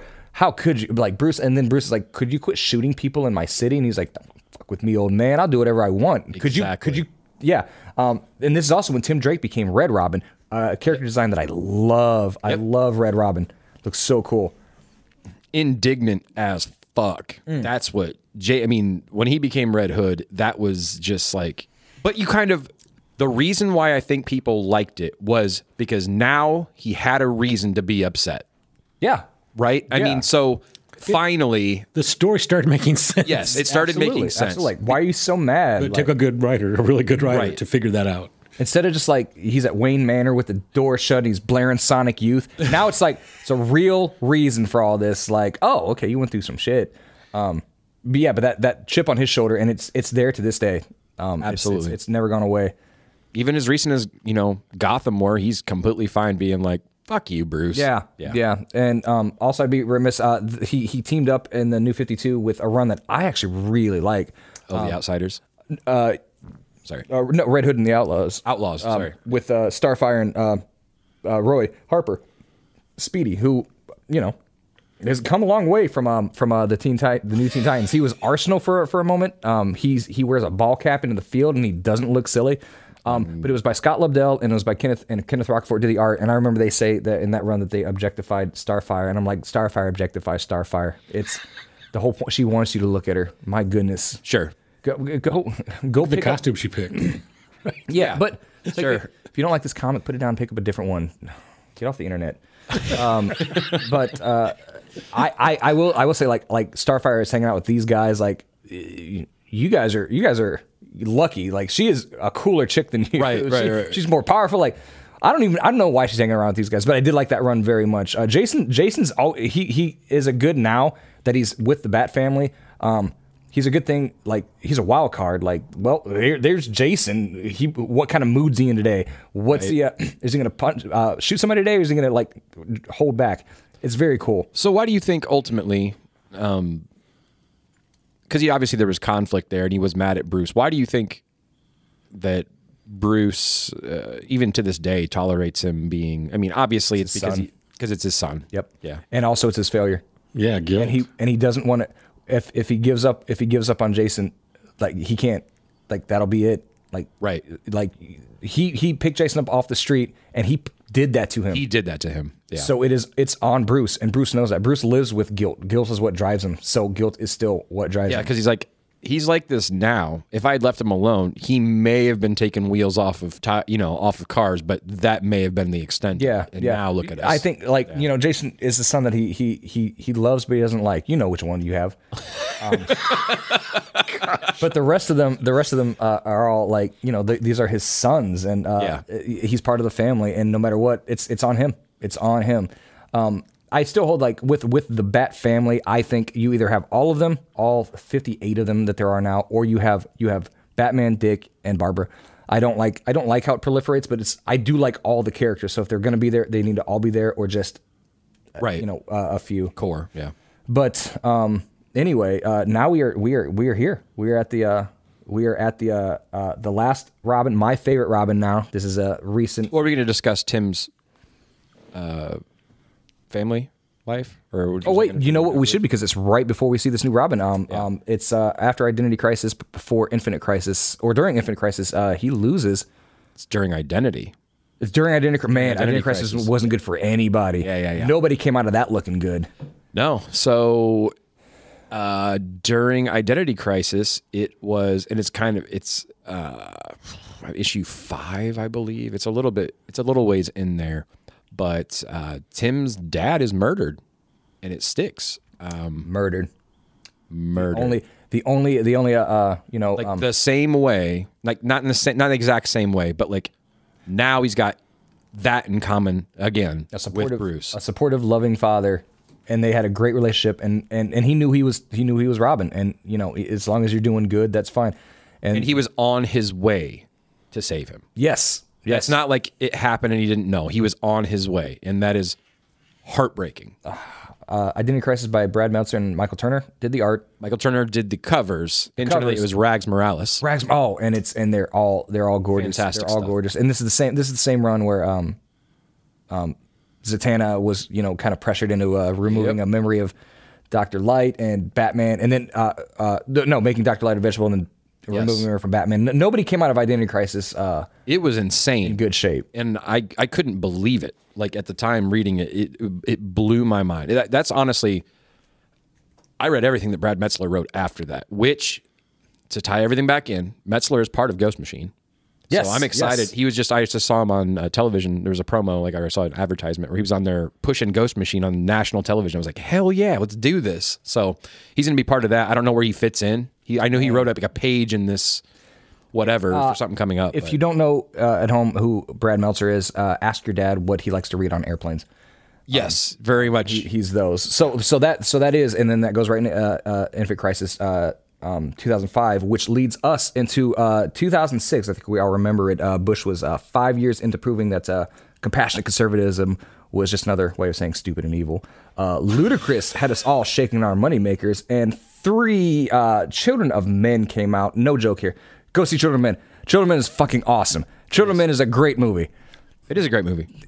Alfonso Cuarón. There's a 4 minute long tracking shot. It's amazing. Clive Owen has to save Dee and recover his own humanity. Go see Children. If you haven't seen Children of Men, what are you even doing? Damian Wayne, Batman's son, who sort of, I guess we could say, premiered in Son of the Demon, 1987. Mike Barr wrote, Jerry Bingham did the art. It was a really good story, but it wasn't really ever canon. It's kind of like, all right, you know, Talia al Ghul becomes pregnant. Yep. And Batman, it makes Batman soft. Batman's like, you're pregnant now. Oh, he gets very like, he's going to be a dad. And Talia, she is a cold-blooded, cold-hearted. She's like, well, I can't have Batman going soft. So she tells him that she has a miscarriage. No, an abortion. Yeah. And he believes her, and so he doesn't know this whole time that he has a son, and she is raising him now. Now, I love Damian. Your grandpa's in the league, yeah. Your grandpa's Ra's al Ghul, the Demon's Head. Your mother is Talia al Ghul. You don't get to have friends. You don't get to go outside. If you get to do anything, it's train. You're studying Arabic. You're studying Sanskrit. You're training with knives. You're training with bow. Like that is your childhood. It is. When he first showed up and everybody's like, he is such a jerk. I hated him. Everybody hated him. But we have come to find out, like, it is amazing that this kid isn't more messed up than he is. Yeah. He showed up in Batman 655 in the great Grant Morrison run with Andy Kubert. Now, I wanted to point this out. All 4 Robins did not premiere. They all premiered in Batman. Yep. Not Detective, not action, nothing else. It's a tradition. And I love Damian Wayne. Yeah. This kid, this absolute kid, like it was Alfred. Alfred was the one who had the patience because he was abusive. Damian he verbally abused everybody. He was a bully. He has a chip on his shoulder. He's a little bit shorter than everybody. Yep. But he's also he is the best of the Robins as far as prowess, as far as skill, yes. as far as deductive reasoning, even better than Tim, I would argue. He is incredible. And he knows it. But he's got that attitude about him. He's been raised with no love. He's been raised with no nurturing, no care, and Batman takes him under his wing. And now we can come back because when Damian shows up and wants to take his place as Robin, his rightful place as Robin, Batman is far in the past, and it is Dick Grayson. Yes, Grayson, and so Dick Grayson is in the Cape and Cowl, and which was one of my favorite storylines ever. The Black Mirror by Scott Snyder. Yep. It's absolute. It's peerless. And you brought up Gordon before and how like the relationships and things like that. One of the most iconic things for me is I love it when it shows him the first time he's on top answering the bat signal. Like nobody knows Batman's gone. Like he's trying to like make up for it to like fill that gap. So Grayson is in the Batman suit. And Gordon knows though. Gordon just figures by being that close to him, he's like, wait a second. He figures it out, and then the line where he's like, I'm still not used to it, because he'll say like most of the time. The light goes on. Gordon says something. Batman's gone. It's just like, okay, bye. Like, doesn't say anything. He's gone. And when Grayson does it, he's standing there and he says something. And then he's like, he continues to stand there. And he's like, what? And he's like, I'm just not used to you still being here. Because that's cool. Because Grayson's a dick, but he's not a dick. Because that's awesome. Dick Grayson. Grayson's like Grayson. Anything else? Yeah. You know, like, how can I help you? But it was a great run because you get to see Dick Grayson's Batman and Damian Wayne's Robin. And Damian is just like, I could do your job better than you. He was just the worst. He was horrible. And God bless Dick Grayson for not pushing him off of a roof. But the best inner monologue, I love the way that's written. Because half of that book is Dick inside of his own head comparing himself to Bruce. Yeah. Like Bruce would do this. I'm not as fast as Bruce. Like you can tell that like through this lifetime he's analyzed like it's written as somebody who's been taught by Batman, and he recognizes his strengths over Bruce, and he recognizes his weaknesses. Yeah. And him trying to do that job, which is why he's a great tactician for the Titans. Yeah, absolutely, he's his own man. But he approaches it differently. He's not Nightwing. He doesn't have to think of it that way. He can just be confident and sure of himself. When he's in the Batman suit, he has to pretend to a certain extent, and it was that. The mantle of the bat, and he did it, and he did it. I can't imagine. I can't think of anybody else in the DC universe who could have done that until Bruce made his way back through time. Grant Morrison's run is wild, y'all, but it is great. So what? Where is he? He's like, yeah. Why is this cave? Why does he look like the caveman again? It's like he's wearing Batman 102. But now it's 102. We have all four of our Robins. We do. We're off and running, and now it's the we got the new 52. And so now's a nice time because New 52 was 2011? 2011. 2011. Yes, so a good time. Our one more Robin. We never mentioned Chris O'Donnell. That's fine. 2012. Hey, wait a minute. So here's my thing. He wasn't a bad. He wasn't bad, but here's my thing. Robin in Batman Forever. His parents die, and Bruce Wayne takes him in. Look at Chris O'Donnell. That man is damn near 30. And he takes him in, and it's like, wait, he's not your ward, he's your roommate at that point. Like, what? Holy rusted metal, Batman! Why are you letting him? You can let him chill here if you want to friend that bad Bruce, like that's fine. But it's like he's not your ward. This guy's clearly in his late 20s. That's a good point. It's fine, but no. Batman, The Dark Knight Rises, the third and final film in Christopher Nolan's magisterial Dark Knight trilogy is I think it's the most rewatchable Batman movie there is. And you find out at the very end, I didn't see it coming. Apparently, everybody I know, I knew the whole time that Joseph Gordon-Levitt's character, John Blake, was he should go by his middle name, Robin. And if you watch that movie, so then when you watch it the second time as a Batman and Robin movie, it absolutely makes sense. It's absolutely Batman, and it is a Batman and Robin movie. They exchange clues. Batman is showing him what to do, and it makes sense that Joseph Gordon-Levitt's character would be a Robin. But that's that. But so back to the comics, though. I think at this point, is this when Tom King is doing Grayson? That is a little bit okay. 20. Yep, that was in 52. And that's when Grayson. Spy. Yes, become a spy for Spiral, the big spy organization. And of course, nobody knows. Spoiler alert! It came out 10, 11 years ago, guys. He's still reporting back. Now he is reporting back to Batman because now he is in an actual spy organization. But everybody thought that he died, and he couldn't tell anybody. He couldn't even tell Barbara. So, but Dick's a good person. He's not like Bruce. Bruce had no problem faking his saying, "Yeah, Dick's dead," looking straight into your eye, like, "Yeah, Dick's dead." But Dick Grayson feels horrible. Like, all my friends think I'm dead. You know, like, and that's what he had to do. But he still had to do a job, and it was great. Tom King wrote that. That's I think it's the first time I knew about Tom King. Yeah, was during the Spiral, the Grayson years. Sad. Fun fact: I still haven't read Vision. But I hear that's like the good Tom stuff. King miniseries. Yeah, I have not. I know. I just wanted it. I wanted it on. audio your disappointment. I honestly don't know what to believe in. No, I'm getting to it. We'll get there. All right. I mean, you heard of this Green Lantern guy? I've heard of him. Read any of those? Nope. Boy, no, it's fine. It's fine. Well, you got a lot in store. That's great. No, I'm excited about doing it. I just wanted to say, I want to throw that out there.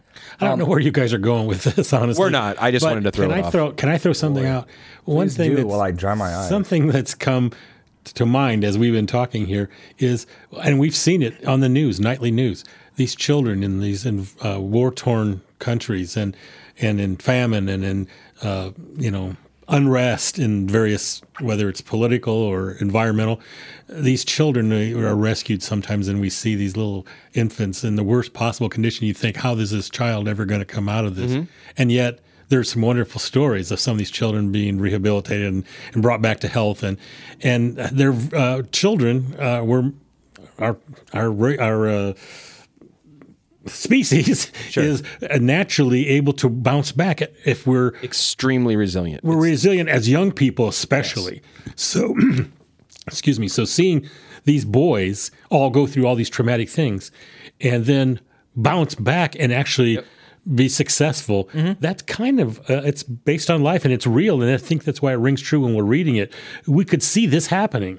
These characters... well, you're still being able to even be impressionable. There's still time to shift that around. And then I think, at least initially, we're talking about Damien. Super Sons did a lot of work. Super Sons is what turned the tide. Because Damien had been fighting crime. Yes. But he was just the worst to be around. He didn't know how to be a person.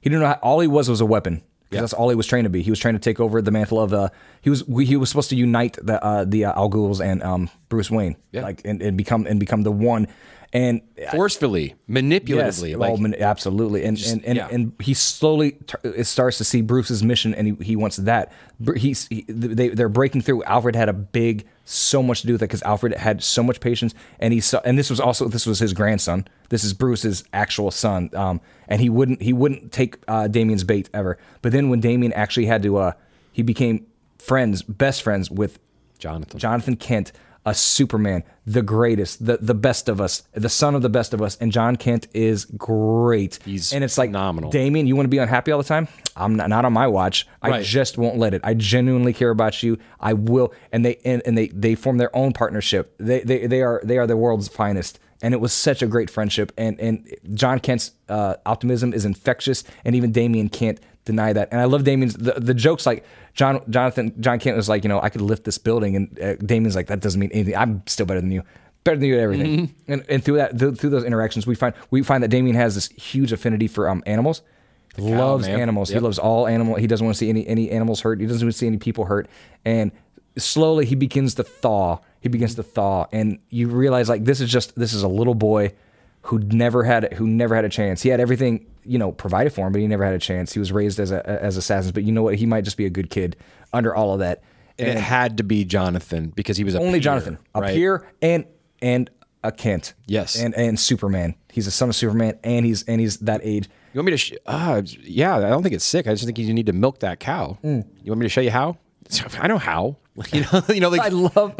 It's fun. I don't know. And Jonathan can always make a joke about being taller. Yeah. Did you get a chance to read that or watch the show? Did you watch the show? You showed me the animated yes, I did downstairs one afternoon, and I just loved that. I thought that was beautifully done. If the comic's anything like that, it's great. And they're all written by Tomasi, Peter Tomasi, and drawn by Patrick Gleason, and it's so good. It's so good. And then that was also around the time, or probably a little bit later, when Tim Drake. James Tynion was writing the Rise of the Batman stuff. So Tim Drake and Batwoman really stood up and took a lot of charge. It was Tim Drake was that detective at the time. It was detective, and he's still doing it. And Tim Drake's still out there doing it. And I don't know where they're at now. Jason Todd's still going through his own shit. Well, in the Zdarsky realm of mainline Batman now, Drake is his Robin, right? And obviously Jason is in Gotham. Wait, is that true? Because in Batman and Robin, it's Bruce and Damian. Yes, but in mainline Zdarsky, Yeah, okay. Tim's the one that brought him back. Remember, because he was doing all the work. Yes. Tim. Yeah. So that's why I was kind of that. I knew from Failsafe when it started, when his Robin was Drake, I was 12 again. I was like, hell yeah, let's do this. Hell yeah. So I had a lot of fun. Like I'm currently having a lot of fun with Zdarsky's run because it's my Robin again. Yeah. Like he is from a time 37 frame. at this point. Sure, and I love Damian, and it definitely softened it up. And I think about it, and as we've been talking about this, and kind of think about what it means. And it sounds like it's gonna be another Batman comment, but it's not. Think about how wonderful these people have to be if Batman trusts you out of his sight. Yeah. Period. You can like he's obsessive. Like we talked about it last time about how in the villain one episode about how he's kind of like obsessive about it. Like through a batarang, either have to retrieve that or I need Yep. Got to replace very Rain Man like 13. Got to have 13. I agree. 13, definitely 13, right? That kind of obsession over like inventory and everything else. Imagine being Robin with that being your teacher. Like yes, he's going to be great. Imagine that. So you have to be the fun part exercise is why Jason had a problem. Yeah. That is his authority figure, and think about how he handles everything Absolutely else. Impossible, yeah. Absolutely impossible. For somebody like Damian, it's like, yep, that fits. That's your dad. Yes, and it relates, because like for that one, genetically, you're like, that's exactly the way you are, and it kind of helps. And that's where Alfred plays such an important part, because he's raising two generations of those genes. Yes, like, I've dealt with these cycles already. Oh, another Master Bruce. But he won't give up on the boy, and that's great. And then the affection is returned tenfold. I think outside of Dick Grayson, nobody has a greater love for Alfred than Damian. But yes, and Damian had to come with terms in his defense also. Bruce loves these other kids like they're his kids, but he's actually his kid. There's a little bit of like that, I think, playing into it as well, where he's like, all these guys are like, he's my dad, not yours. He kept telling all of them that they're not the competition. I think it was more for him. Yes. That he had to hear that than them. Like, you're nothing. You projection. Yeah, absolutely. But he's going to make, as we're reading right now in the Tom King Trinity, he is going to make a great Batman. Absolutely. Because it was always and I love that Damian got to the point where he did reject Talia and Raish. He rejected their mission, and he's like, I'm not going to be that person. I'm not going to be the monster you're trying to make me. Like, I might be a dick, but I'm not a monster, and that's great. And I've got to give props to DC, and it's been years long work. Like, and we are seeing it like in the Tom King, like the Trinity special upcoming, and then the end of Wonder Woman 800 when they showed it. Like, they've done a lot of work to where I believe I know who Jonathan Kent's Superman is. I believe I know what Damian's Batman is. Right. And that's why I'm excited to see the Trinity aspect, because like the groundwork's still being laid to see who Diana's daughter is. That's true. And that's true. So, and it couldn't be in better hands. I also like the nature of comics. Like, this is a character, like we'll take Damian, that was created in 1987 as kind of an Elseworlds thing, forgotten, brought back just, in the whole scope of humanity. 2006 was just yesterday. And now he is an integral part of DC canon, the Batman family, and all that. And I'm going to in the new DC universe, Damian is the Robin in Batman and Robin. Yeah, the Raven Bold, and nobody blinks. And also it's a good time. I think let's do some honorable mention, because Stephanie Brown did eventually become Spoiler. She was Batgirl briefly, and then she became Spoiler, and she still is today. She's a great character. Her dad is Cluemaster. She figured it out. She rejected that parentage, and now she fights with the Bat family. Cassandra Cain's Batgirl. Maybe we could do a Ladies of Gotham one day. That'd be fun. That'd be fun. Yeah, and then of course Barbara, who is the best of us. Barbara's the best of us, and Kathy Kane wasn't bad either. Kathy Kane. Yeah, I like that. I like that. And her niece. I like the outfit too. We're gonna do that. We have to talk Huntress. And absolutely, love have to love Huntress. Huntress is great. And this so I think a good way to maybe move towards the ending is the ushers are looking restless, but we got to touch on Bruno Redondo and Tom Taylor's terrific Nightwing run. Sure, it's been going on a while now. It's a celebration of the character. It tells a great story, and it gets why. Like I've said before, Nightwing is the only character in the DC universe he's got all the Titans in his phone. He's got all the Justice League members in his phone. He's got Firestorm in his phone. I think Swamp Thing would probably wonder what, maybe I could talk to Dick about this. Dick is the linchpin of the DC universe. Dick is the heart of it. And Nightwing showcases that. Nightwing shows you why. Yeah. Imagine how rewarding that is for someone like me. Yeah, like it is still been with Dick him since Grayson. It is still Dick Grayson. What you said, 1960 was the issue I was reading. I don't think Superman is the no 56. 56, sir. Superman is the moral compass of the DC universe, but Dick Grayson is its heart. I truly believe that. No, absolutely. And DC has recognized that there's no Justice League right now. The team that exists, the team is the Titans. Yes. So the heart of DC is the leader, quotes, not of the Titans, and everybody recognizes that.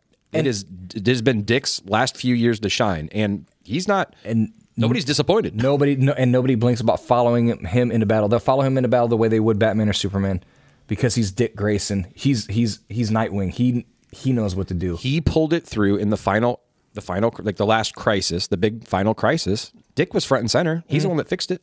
He's the only reason. I mean, so he's proven. Go ahead. Sorry. No. I'm sorry. Rick, what's up? No, I didn't realize where your point was going to end. I'm sorry I interrupted you, but I did walk into a toy store. I don't know, a year ago maybe, and I was taken by something that I never dreamed I would ever see, and it seemed to speak to this issue that you're mentioning now about how revered and how important Dick is in the DC universe after all those years, like we've talked about, and that is. We're used to seeing action figures of any comic book character, no matter how obscure, from DC and Marvel. Because we would go into specialty shops where they would be existing. Yes, especially that. Yeah. But I mean, this was I walked into a Walmart and saw this. So, I mean, that's kind of on the fringe there of what might be only for fans. And you're used to seeing Batman merchandise, even maybe around the Flash film. You saw some Flash or Wonder Woman merchandise. But I walked in and saw Nightwing's truncheon in a kit that you could buy for a kid. Yep. And I thought, holy cow, Nightwing has, how far have we come with this character that he has his own toy lying in a common toy store aisle of the largest retailer in the United States. Nightwing's the man. He's the man, and that just proves it. Yeah. And here's part of my frustration. I'm going to flip this over to a little bit of Marvel talk.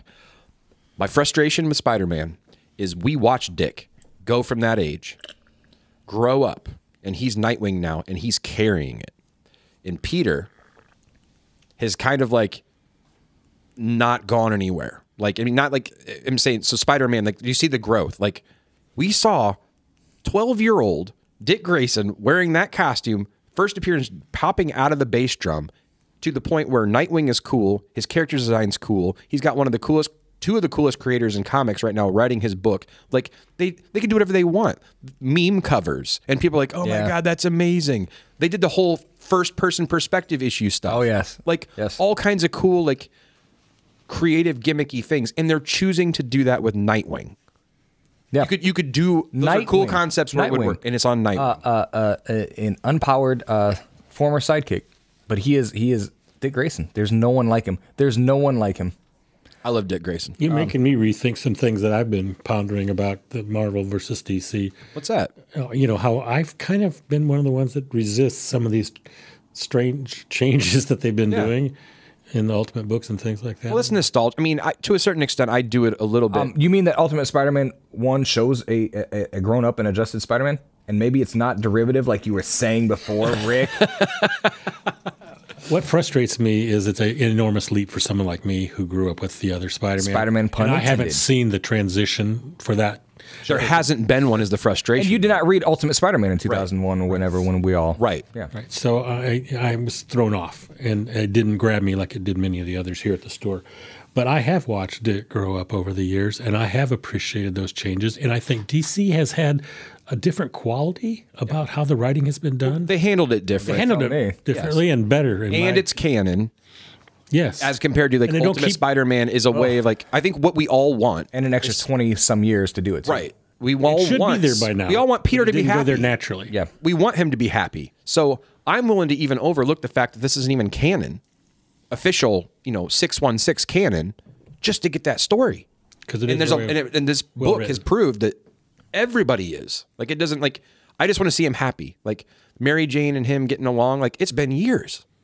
Like, in that way, as far as the relationship goes. Do you wonder, I'm going to take it back to DC real quick. Yeah, I'm sorry. No, because I think this is absolutely right. Absolutely right. Do you think whenever, so Dick grew up fighting the Joker. Yep. Dick grew up, you know, he's evil, blah, blah, like Batman, you keep putting him back in, but Dick's a good guy. Like, I get it, Batman, you don't want to kill him.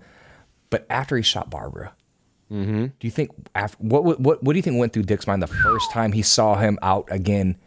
That's how good Dick Grayson is. Yeah. That he didn't, my true love, you maimed her. You put her in a wheelchair, and Dick Grayson still didn't murder him outright. It's like, yeah, he's a great guy. But I'm sorry, that was a random thought that just popped up in my head. I mean, I've got a couple too. By all means, please. We're talking about how he's the best of us. So we're in a comic shop. There we go. One of the things I just loved in the early World's Finest adventures, where Batman, Superman, and Robin would all be fighting together. Occasionally, Batman would be injured, or there'd be a mishap of some kind, whether it be an alien force or something different out of the blue, that Batman would be taken out of action, and Robin would have to team up with Superman for part of the adventure, or maybe the entire adventure. And he, of course, Robin idolized Superman. He knew he was like so idolized. He was the greatest. But what was funny is, in almost every one of those stories that I can remember now, when at the end, when Batman recovered or was rescued or brought back into the picture, and Superman dropped off Robin to be with Batman, Robin would cling to Batman and say, you know, that was great. He's a great man. I'm glad at home, you know, and he was glad to be with Batman. And to me, that says a lot, because he just been with someone who's so fantastic, but he really wanted to be with Bruce. Well, I think he knew that Bruce needs him. Yes, because he's a caring, loving. I think person. Bruce needs Dick more. He than was the given other one. love. Yeah, he wanted to give it back. He needs it more than Dick needed Bruce. I think because imagine like the first time that like Superman and Robin, Dick Grayson are like on their own, and Superman's like, so like, you know, what's your favorite sports team? Like, what's your favorite movie? Robin would be like, one, if he's even seen a movie, but he's like, no one's ever asked me that before, and like he's like, it's the first positive male role model in his life, like. Superman has to mean a lot to him. So I think so. I'm going to speak to that. So maybe they had like a conversation, like they're having a bro conversation, and then Dick's like, so I like this girl, you know, what should I say? Like, he can't go to Bruce with that, but he can go to Superman with that. So then when Superman brings him back, maybe that's why he hugs Bruce, because he's like, oh my gosh, Bruce, you don't know, like this, you could be happy, but you won't. And so you know what? Oh yeah. You know what? Hey man, I'm here for you, Bruce.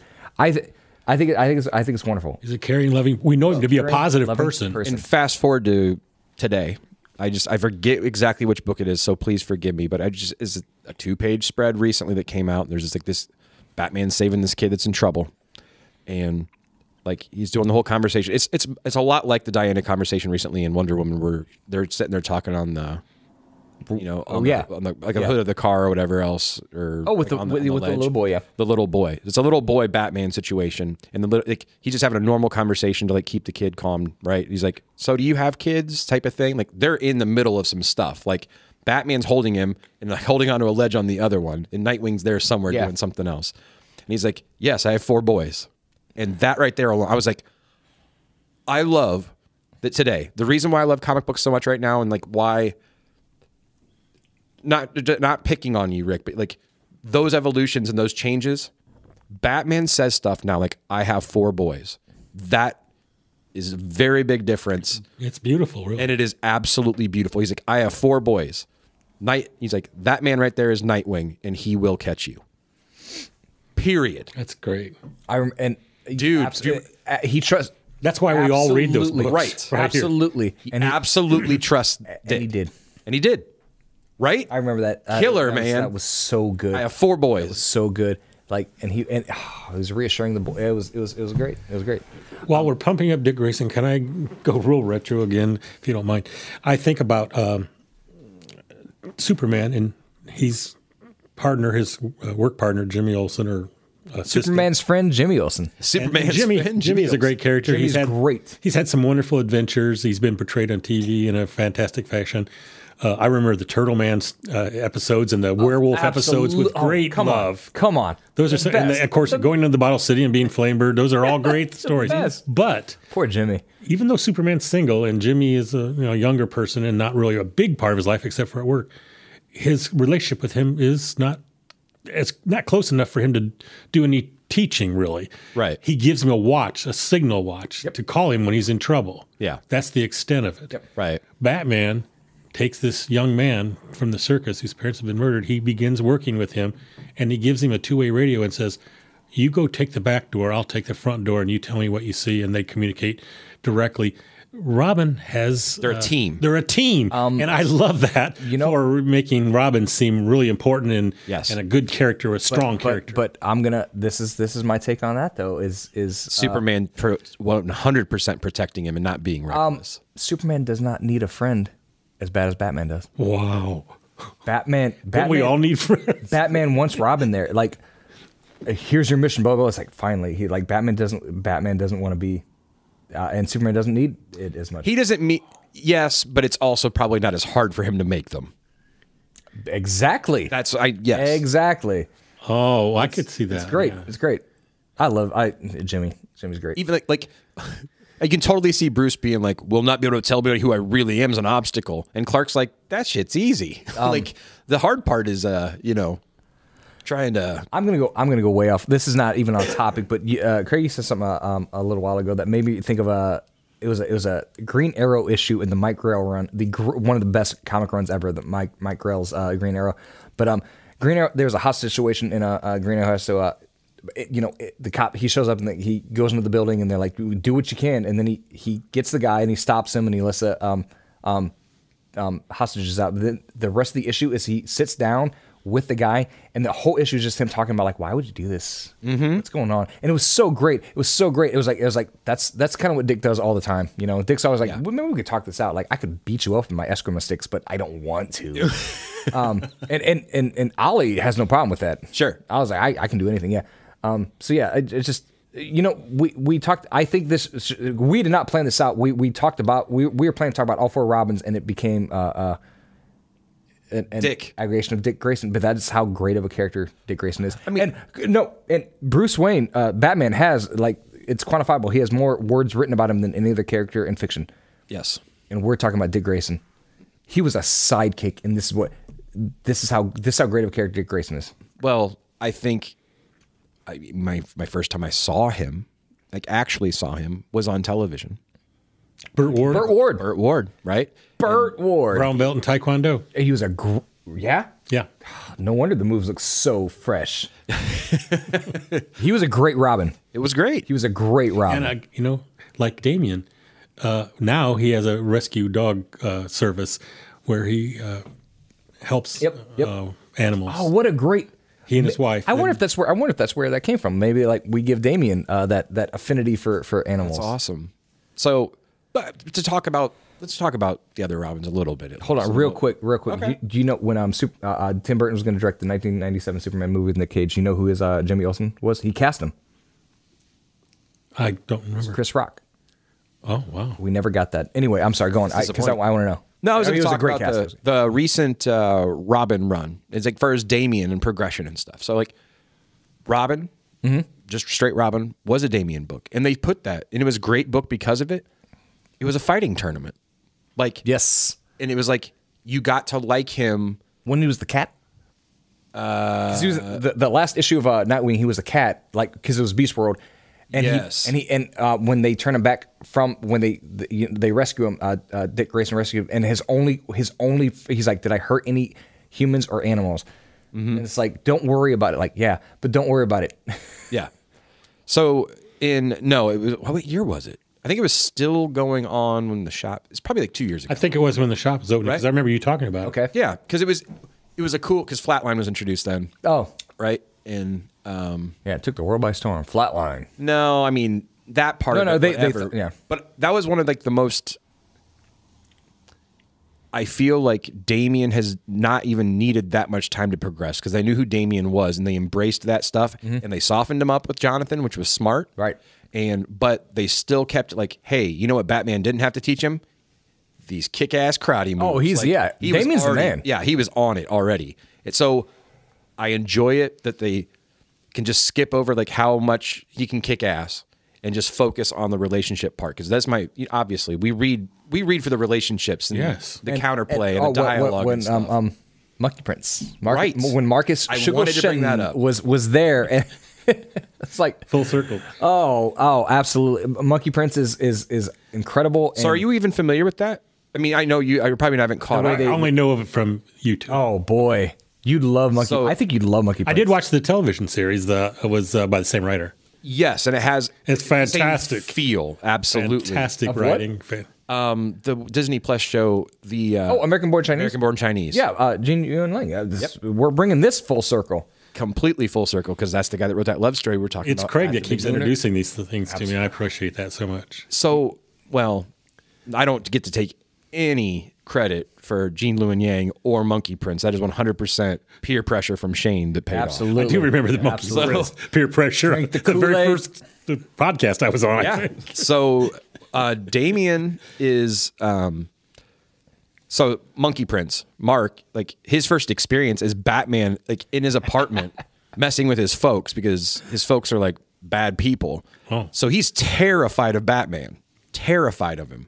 As you probably would be in real life. He would be in real life. And then, it kind of skips ahead to where he's like in high school and then all the powers and stuff like manifest. But like the person that he deals with is Damien. And Damien is exactly Damien. Like, but I don't know how to describe like the relationship. You got to read it just from the relationship aspect, because Damien's like cocky, whatever else. And Mark obviously is just found out he has these powers, and he's like, unsure. Someone who is just now coming into his powers, and they are superpowers. And then Damien, who's like, I've worked for this. I know this life. I'm better than you anyway. I think I'm better than Superman. Right. But they're both like 15. Right.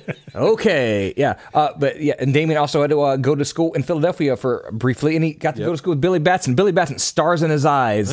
But he's still That's some good writing. Damien, it is great writing. Well, then Batman, it gets too much for like it's Damien trying to prove himself, and it proves to be too much, and then Batman has to show up anyway. And then remember his first time Batman shows up is when he finds out he has detachable limbs. Absolutely, yeah. Oh my gosh, it was so much fun. Like the whole Damien counterplay there. People listening now, like, man, these guys are really rambling. You're goddamn right, we are. We're talking about Robins, man. Dude, we're talking about some great runs. You come on in and join the fun. This is what comics is right now, and these are amazing. If you come to the arcade, you'll have this virtually every time you stop in the store. It's so really much fun. No, Damien, and you guys know, like I go. My DC bench is deep. Yeah. I love the CD E-list characters, but Damien and in the last year has made his way into my top 10 DC characters of all time, and that's no small thing. That's no small thing, especially when you actually know all of them. Yeah, yeah. He's not gone above My Beloved Deadman yet, but. Do you have first issue of that? I do. Strange Adventures. I do have a first appearance of Deadman. Strange Adventures, what, 252, 247? I should know by now. Whatever it is. He's on the cover. But he is on the cover. And you know what? Let's end with that. Somebody else who was on a trapeze and he died. The importance of circus has come back full circle in our conversations. In the 50s and 60s especially, the circus was like the county fair. Everyone went. You know what? Okay. And how did Deadman die? He was on the trapeze and somebody shot him. None of this acid nonsense, but just shoot him. So, but that's how, things have gotten tougher as life has gone on. You start out with a little acid, and 20 years later, you have to shoot him. You know what? I want to picture my new DC canon is that Tony Zuko and a friend were like years later after he'd killed the Graysons. Let's go to the circus, and somebody shoots Deadman. We also have to touch on... Somebody shoots Boston Brand off of the trapeze, and the friend turns to Tony Zuko. He's like, see? You can just shoot him. The new modern Nightwing run is also another testament as far as holding it together because of the, when he finds out the relationship, the Zuko becomes important again. Yes. Yeah. So it's a great... Read Nightwing, folks. That's... If you take one thing away from this whole thing, read Nightwing. The Robins are cool. Read. Oh, I'll pitch it. I'll take the opportunity. Let's pitch a few books. Okay. Upcoming, there is a 20th anniversary. It blew my mind. 20th anniversary of Identity Crisis. Deluxe edition. So it'll have all the Michael Turner covers. It'll have the cool notation stuff along with it, but it's going to be a deluxe version of that. That is coming out, I believe, in a few months. Do yourself a favor and read Identity Crisis if you haven't. It's terrific. Very, very important. Identity Crisis. Tim Drake moment. Very, very important for DC Universe writ large, honestly. Great story. What else? Let's talk about new. So obviously, like we mentioned before, in Batman, there's more Tim Drake for you. In Zdarsky's run, Tim Drake is his Robin. Fantastic stuff. We had mentioned Grayson. That actually has a beautiful still in print omnibus for the 52 run. By Tom King. By Tom King. If you want to read an interesting run or a different interesting take on Dick Grayson. Not as a Robin, but still, he's still Robin. Yeah. Scott Snyder's detective run for Black Mirror. That is actually in trade paperback form that you can just pick it up as, Black Mirror. That's definitely how that was before he took over Batman. Yes. The New 52. What else, guys? Throw some books out there. Suggested reading. Death in the Family. Death in the Family. There you go. The Joker gets hold of Jason. Well, I guess we could mention that too. Just one quick thing. They actually put out that new from the DC Vault. They had both issues written, right? Both of the issue, it's like one panel where he's like, he's alive instead of like him being dead. In this canon, so Jason survives and he goes on to create trap music. So it's better. It's like ultimately it was better that he did die. He goes on I told you I voted He's for horrible, him. Man. Yeah. That is funny. Way to go. So that's it. Dark Knight Returns, if you want Carrie Kelly, if you want to get that whole thing. And then Dick Grayson, you can pick up a facsimile of 38. But really, pick up Nightwing, pick up New Teen Titans by Marv Wolfman and George Perez. Pick up a Robin at any point, wherever you're at, they will meet you where you're at. You will find your Robin. We all have ours. Mine's Damien's. Craig's is Tim's. Tim, and Rick's is Dick. But I think for all of us, it's Dick. Oh, the muffins are ready. Jesus, man, professional, real professional. Oh, I have a wife. My name. I have it on Do Not Disturb. That means she called twice. Whew. So, You're in trouble, boy. All right. Well, that's a good enough reason to wrap up. The bat signal. The bat signal just went off, guys. We got to get going. All right. Thank you very much. A lot of fun. I love that I can talk about this stuff with two good friends. This is like one of the most joyous things that can happen in a single week, actually, or maybe a month. Honestly, I think everybody listening is thinking the same thing. And to all you pony people out there, stay golden.